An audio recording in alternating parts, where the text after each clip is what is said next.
আল্লাহ রাব্বুল আলামিন এমন মানুষ এই পৃথিবীতে সৃষ্টি করেছেন, চেহারার ভিন্নতা দিয়েছেন, কিন্তু সেগুলোর কোনো মূল্য আল্লাহর কাছে নাই। ঈমানের দামটাই বেশি। হযরতে সাদ আল আসওয়াদ আস-সুলাইম রাদিয়াল্লাহু তাআলা যুবক মানুষ, জীবনে অনেকবার অনেক পাত্রী দেখতে গিয়েছেন বিবাহ করার জন্যে, পারিবারিকভাবে গিয়েছেন, কোনো কাজ হয় নাই, কেউ বিয়ে দিতে চায় নাই। মেয়ের বাবা মা আত্মীয় স্বজন কেউ তারে পছন্দ করে নাই তার চেহারা দেখে। সেই সাহাবী ইসলাম কবুল করি যখন নবীজির দলের একজন কর্মী হয়ে গেলেন, এবার তিনি একজন ইমানদার সৈনিক, মুজাহিদ। হঠাৎ করে একদিন একটা কষ্টের হাসি দিয়া নবীজির সামনে এসে বলতেছে, ইয়া রাসূলুল্লাহ, আমি সাদ আল আসওয়াদ, আমার জীবনে মনে হয় বিয়ে শাদী করা মনে হয় আর হবে না। নবীজি বুঝতে পারলেন এই সাহাবী সাদ আল আসওয়াদ চেহারাটা এমনই কালো, ঠোঁটগুলো এলোমেলো, চুলগুলো ঠোঁটগুলো ফাটা, চুলগুলো এলোমেলো, দাঁতগুলো এলোমেলো, দেখে বোঝা যায় সাধারণ কোন মানুষ তাকালে দ্বিতীয়বার তাকাতে চাইবে না, এমন কুৎসিত চেহারা। কিন্তু আমার নবীজি জানেন সাদ আল আসওয়াদের অন্তরটা কেমন, তার ভেতরটা ঈমান দিয়ে পরিপূর্ণ। আহারে, সেই সাহাবী এমন কষ্টের একটা হাসি দিল, সে হাসতেছে ঠিক আমি নবীর সামনে, কিন্তু তার হাসির মাঝে আমি কষ্টের ছাপ দেখতে পেয়েছি। আহারে সাদ আল আসওয়াদ আমি বিশ্ব নবীর সামনে এসে এমন ভাবে কষ্টের হাসি দিয়া বলতেছে, জীবনে বুঝি সে আর বিয়ে শাদী করা হবে না। নবীজি বললেন, নবীজি মুস্কি মুস্কি হেসে বললেন, ওরে সাদ আল আসওয়াদ, আমার সাহাবী, কেন এমন কথা বলছো? কেন বিয়ে শাদী হবে না? তুমি পুরুষ মানুষ, অবশ্যই তোমার বিয়ে শাদী হবে। এবার সাহাবী বলছেন, ইয়া রাসূলুল্লাহ, জীবনে অনেক পাত্রী দেখেছি, অনেক মেয়ে দেখেছি, কিন্তু কেউ আমারে পছন্দ করে নাই। মেয়েকে আমার সামনে কখনো হাজির করানো হয় নাই। মেয়ের আত্মীয় স্বজন, মেয়ের বাবা মা যারা ছিল তারাই দেখে আগে আমাকে একেবারে বাতিল করে দিয়েছে, মেয়েকে আর আমার সামনেই আনে নাই। এমন ঘটনাই ঘটে গেছে। দুই একটা জায়গায় মেয়ে যখন আমার সামনে এসেছে, দুই একটা জায়গায় এমনটা হয়েছে, কিন্তু মেয়ে যখন আমার চেহারার দিকে তাকিয়েছে, দেখা মাত্রই উঠে দৌড় মেরেছে, আর আমাকে বিয়ে শাদীর জন্য পছন্দ করা হয়নি। এই জন্যে আমি বিয়ের আশা ছেড়ে দিয়েছি, মনে হয় বিয়ে হবে না। এবার এই কথা শুনে নবীজি মনে মনে, আমার নবীজিও কষ্ট পেলেন। না হারে, আল্লাহ পাক তার চেহারা এমনটা করেছেন, কিন্তু তাই বলে মানুষ তার ব্যাপারে এমন ধারণা করে, আহারে আসলেই তো তার ভিতরে একটা কষ্ট রয়ে গেছে। এবার নবীজি বলতেছেন, সাহাবী সাদ আল আসওয়াদ রে, ওরে আমার সাহাবী, কালো সাহাবী সাদ আল আসওয়াদ, তোমার মনের অবস্থা যখনই, তাহলে শুনে রাখো, যাও যাও, আমি রাসূল বলে দিলাম, এই মদিনার সবচাইতে সুন্দরী যুবতী, গুণবতী রমণী আমি তোমার সঙ্গে বিবাহের ব্যবস্থা করে দেব। সুবহানাল্লাহ। আমার ভাইরা, সাহাবী সাদ আল আসওয়াদ আস-সুলাইম, নবীজির এমন কথা শুনে উনিও আবার মুস্কি মুস্কি হাসতেছেন, বলতেছেন, ইয়া রাসূলুল্লাহ, আপনিও শেষে ঠাট্টা করতেছেন আমার সাথে, আপনিও মজা করেন, আপনিও ঠাট্টা করেন। নবীজি বললেন, না রে সাহাবী, আমি তোমার সঙ্গে মজার ছলে এমন কথা বলতেছি না রে সাহাবী। ওরে সাদ আল আসওয়াদ, শুনে রাখো, তোমার সাথে অবশ্যই আমি চেষ্টা করে যাব, বিয়ে হবে কি হবে না এটা আল্লাহর ফয়সালা, তবে আমি চেষ্টা করে যাব সুন্দরী এক যুবতী, গুণবতী একটা কন্যার সাথে তোমার বিয়ে দেওয়ার জন্য। এই সময় আমি রাসূলের নজরে এই মদিনার বর্তমান সময়ে উপযুক্ত নারীদের মধ্যে সুন্দরী, গুণবতী, যুবতী, পরহেজগারিণী নারী, সে হচ্ছে আমার অমক সাহাবী, নাম হলো ইবনে ওয়াহাব। এই ইবনে ওয়াহাবের কন্যা, সেই হচ্ছে বিবাহের উপযুক্ত একজন সুন্দরী রমণী। আমি তার সাথে তোমার বিবাহের ব্যবস্থাটা করে দিতে চাই, শুনে রাখো, দেরি করো না। এই বলে নবীজি একজন সাহাবীকে ডাকলেন, একটা চিঠি প্রস্তুত করলেন, চিঠি লিখলেন ইবনে ওয়াহাব রাদিয়াল্লাহু তাআলা আনহু বরাবর। সেখানে লিখলেন, ইবনে ওয়াহাব রে, রাসূলুল্লাহর পক্ষ থেকে চিঠি পাঠানো হলো। আমি যে সাহাবীকে পাঠালাম, সাহাবীর নাম সাদ আল আসওয়াদ, তার ঠিক সমস্ত বর্ণনা দিয়ে নবীজি সেখানে লিখলেন, ওরে সাহাবী ইবনে ওয়াহাব, আমার এই পাঠানো কালো সাহাবী সাদ আল আসওয়াদকে দিলাম পাঠায়া, তোমার কন্যার সাথে এই সাহাবীর বিয়ের ব্যবস্থাটা করে দিও। সুবহানাল্লাহ। আমার ভাইয়েরা খেয়াল করেন, নবীজির চিঠির মর্যাদা আছে না নাই? অবশ্যই আছে। আমার বন্ধুগণ, এই সাহাবী সাদ আল আসওয়াদ রাদিয়াল্লাহু তাআলা আনহু এমন যখন চিঠি পেলেন, চিঠিতে বারবার চুমু খাওয়া শুরু করলেন।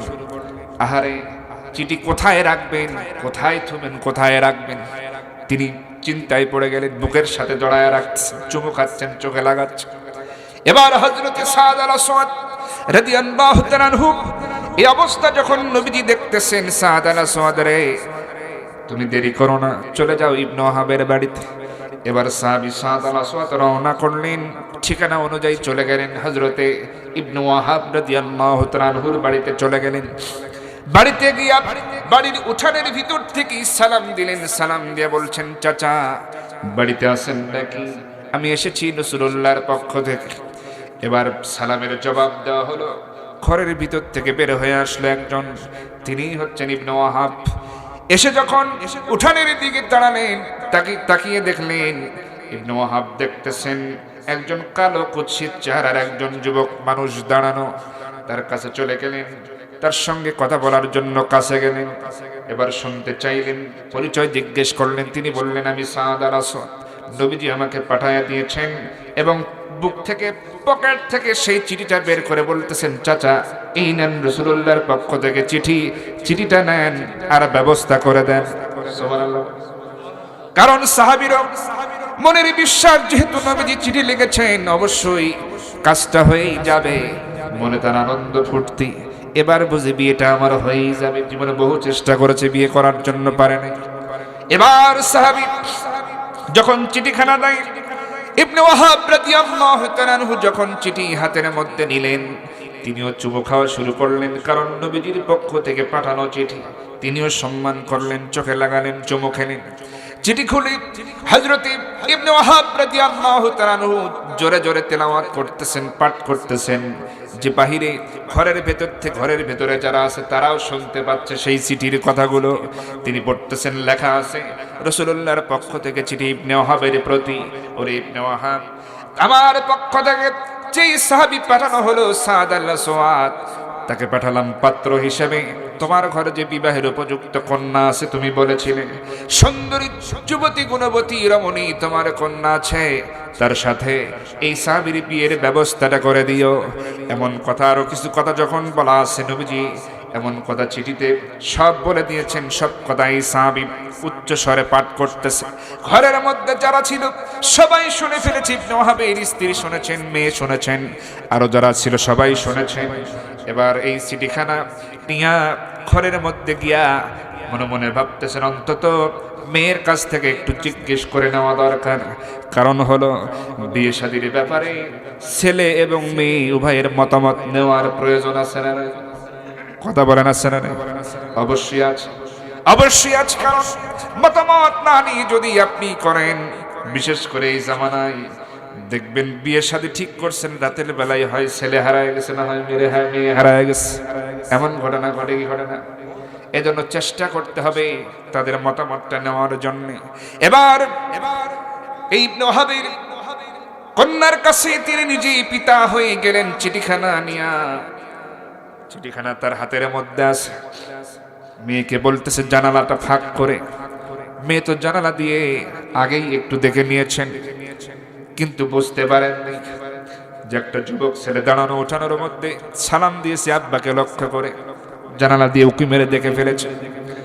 এই যখন তার বাবার সামনে এসে হাজির হয়ে যায়, এসেই দেখতেছেন মেয়ে তার কান্নাকাটি করতেছে, চোখ দিয়ে পানি পড়ে।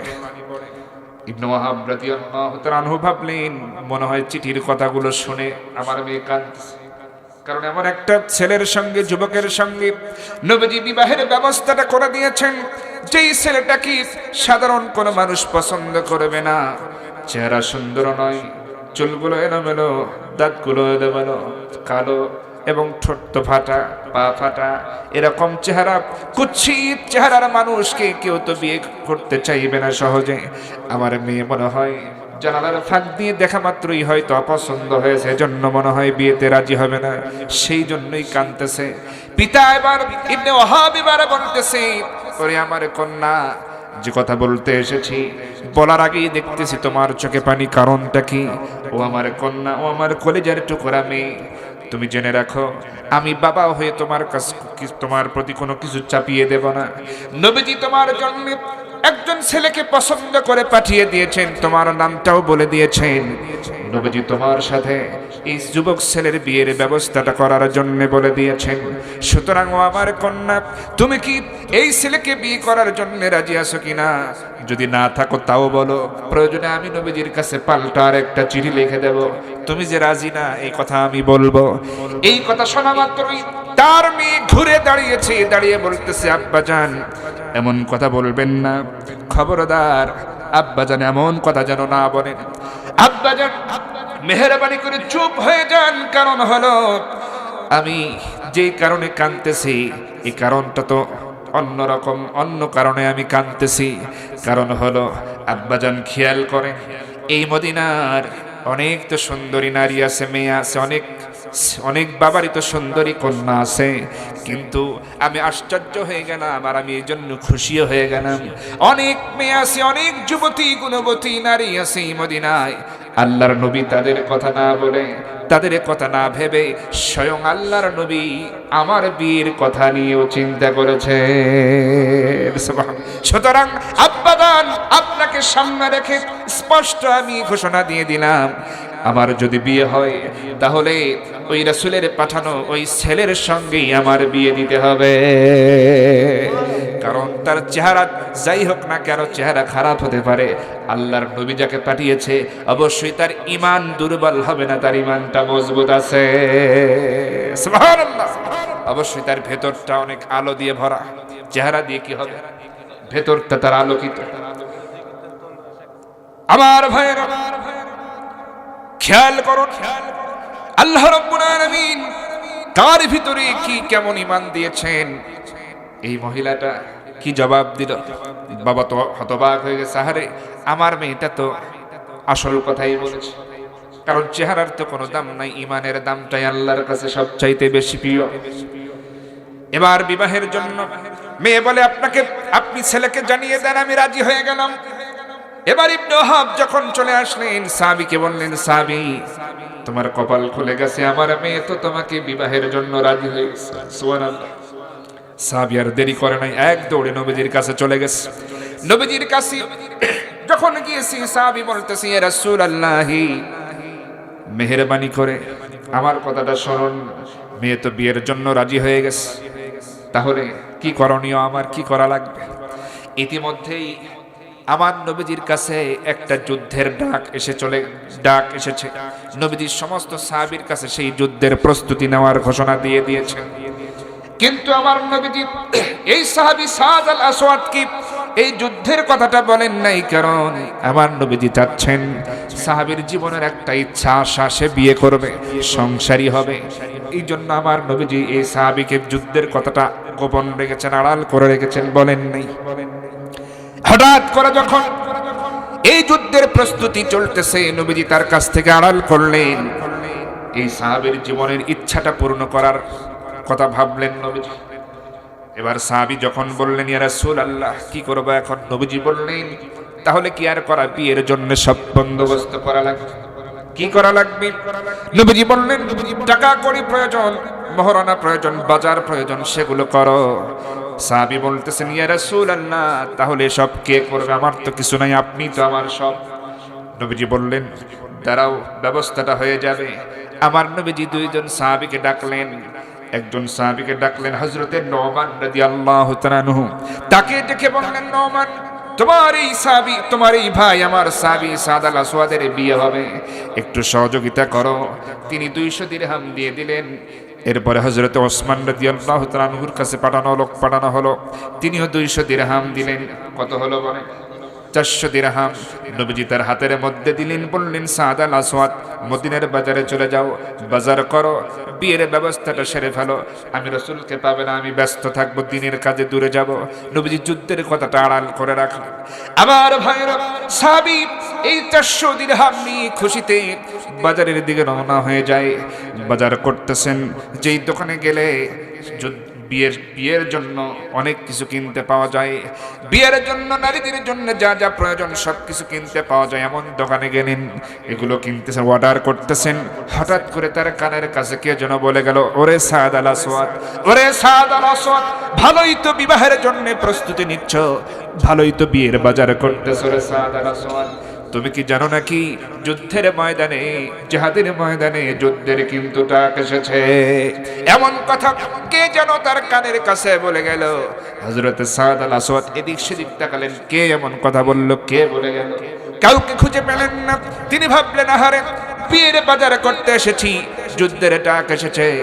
এবার তিনি কি করলেন, দোকানদারকে বললেন, ভাই যা যা অর্ডার করেছি সব বন্ধ রাখো, আমার বিয়ের বাজারে এই মুহূর্তে প্রয়োজন নাই। তিনি এবার চলে গেলেন, যেই দোকানে ঢাল পাওয়া যায়, তরবারি পাওয়া যায়, ওই দোকানে চলে গেলেন। যেই দোকানে যুদ্ধের বাজার পাওয়া যায় সেই দোকানে চলে গেলেন, গিয়ে সেখানে বললেন, ভাই ঢাল দাও, তরবারি দাও। এইভাবে করে তিনি ঢাল কিনলেন, তরবারি কিনলেন, বাকি টাকা দিয়ে একটা ঘোড়াও কিনে নিলেন। তিনি ভাবলেন, জীবনে বেঁচে থাকলে হয়তো বিয়েটা আবার করতে পারবো, সুযোগ আসতে পারে, কিন্তু জিহাদের ময়দান তো নাও পেতে পারি। এই মনে করে বিয়ের বাজার করার টাকা দিয়ে যুদ্ধের বাজার করলেন সাহাবী। তরবারি নিয়ে দ্রুতগামী ঘোড়ার উপরে লাফ দিয়ে চললেন, ক্ষিপ্র গতিতে যুদ্ধের ময়দানে ঘোড়াটা চালায় দিলেন। যুদ্ধ করতে করতে একটা পর্যায়ে হযরতে সাদ আল আসওয়াদ রাদিয়াল্লাহু তাআলা আনহু শাহাদাত বরণ করলেন। যুদ্ধের পরবর্তী অবস্থায় আমার নবীজি যখন জানতে পারলেন সাদ আল আসওয়াদ সে শহীদ হয়েছে, আমার নবীজি খুব কষ্ট পেয়েছেন, চোখ দিয়ে পানি ঝরতেছে। সাহাবীরা তো বুঝতে পারতেছেন না নবীজির চোখে পানি কেন। আমার নবীজি হযরতে সাদ আল আসওয়াদের চেহারার দিকে তাকায়া নবীজি কাঁদতেছেন। নবীজি কাঁদতেন, আহারে ওরে সাদ আল আসওয়াদ, তোমার জীবনের স্বপ্ন আমি পূরণ করতে পারি নাই। আবার নবীজি আসমানের দিকে তাকাচ্ছেন, তাকিয়ে আবার নবীজি হাসেন। সাহাবীরা প্রশ্ন করে ফেললেন, ইয়া রাসূলুল্লাহ, বুঝলাম না, আপনি সাহাবী সাদ আল আসওয়াদের দিকে তাকায়া আপনি কান্দেন, আবার আসমানের দিকে তাকায়া হাসেন, কারণটা কি? নবীজি বললেন, শোনরে সাহাবীরা, সাদ আল আসওয়াদ তার তো আজকে বাসর সজ্জা হওয়ার কথা ছিল, বিয়ের জীবন, সংসার জীবন শুরু হওয়ার কথা ছিল। আহারে সেই সাহাবী বিয়ে না করে যুদ্ধের ময়দানে এসেছে, আল্লাহর দিনকে প্রাধান্য দিয়া ইমানের মজবুত ইমানের পরিচয় বহন করে যুদ্ধের ময়দানে তরবারি ধারণ করে এসেছে। আর দিনকে প্রতিষ্ঠা করতে গিয়া সমাজে ন্যায় ও ইনসাফ কল্যাণ প্রতিষ্ঠা করার সংগ্রামে হাজির হয়েছে এবং যুদ্ধ করে শাহাদাত বরণ করেছে। সেই জন্য আমি তার জন্য একটু ব্যথিত। কিন্তু আসমানের দিকে তাকায়া দেখতেছিস লক্ষ লক্ষ হাজার হাজার লক্ষ লক্ষ হুর গেলেমান, এই কালো মার্কা সাহাবী, একে নিয়ে টানাটানি করে তারা জান্নাতের দিকে নিয়ে যাচ্ছে। সুবহানাল্লাহ, লিল্লাহি তাকবীর। আমার ভাইরা, সাহাবীরা এমন ইমানের দৃষ্টান্ত স্থাপন করেছেন। ইমানের দৃষ্টান্ত যারা স্থাপন করে তারা দুনিয়ার কোনো অন্যায়ের সামনে মাথা নত করে।